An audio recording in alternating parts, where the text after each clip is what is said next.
Now we're going to take a look at the preferences. This is settings of the game itself. If you want to just do this would be your first thing you want to do. The game is it uses a lot of resources of your computer. So best thing to do is try best performance to start off with if you're not sure. And you could always go through and just add what other features you want in the game. So you just click best performance, and then you click save changes, and it'll probably prompt you to do a restart at that point. The connection, obviously visible player limit. You can go to medium, low to medium. Like I said, anything you do here is going to affect how smooth the game runs. Video, make sure you've got your video card listed in there and not your little chipset or whatever, depending on if you're playing a laptop or not. Resolution, whatever your screen is. Over here to the maps. Just like I said, all this stuff here, if you click any of these enabled, it's going to drop your frame rates. Some of it dramatically, so just kind of be careful. Best thing to do is do the offline mode of the game and kind of play around with the settings before you actually get into the game. So once again, this is pretty cool though, the corpse count. I want to actually bump that up a little bit more. It's kind of cool seeing all the little corpses when they're dead. But once again, they give you this option, so you can cut it down to almost nothing and still be able to play the game at decent frame rates. Anyway, here's your sound. The rest of these don't really affect too much of your frame rates. It's more or less just your personal settings, what you prefer. The heads-up display,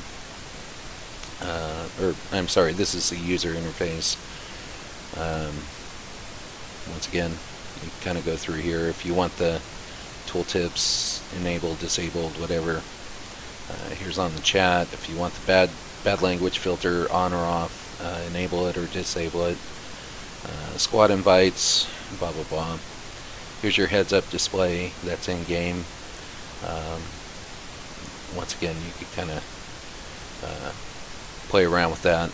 Different options in here.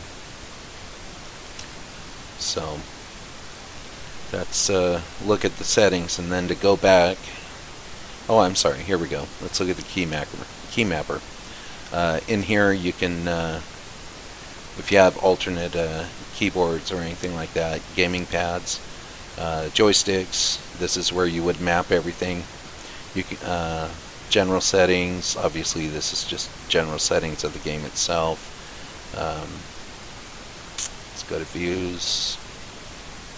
Yeah, this is just basic stuff. Infantry. Now, with infantry, if you just click this and not expand it, if you expand it, you could go into each individual unit for infantry and change these settings individually.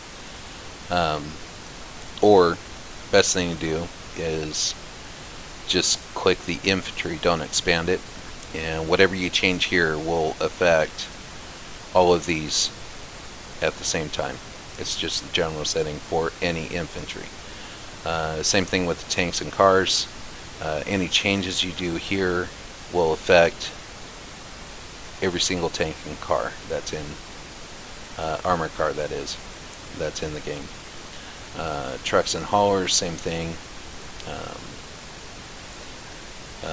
Anti-tank and anti-air guns, once again, just click on the general setting, and it'll affect all of these, or change all of those settings.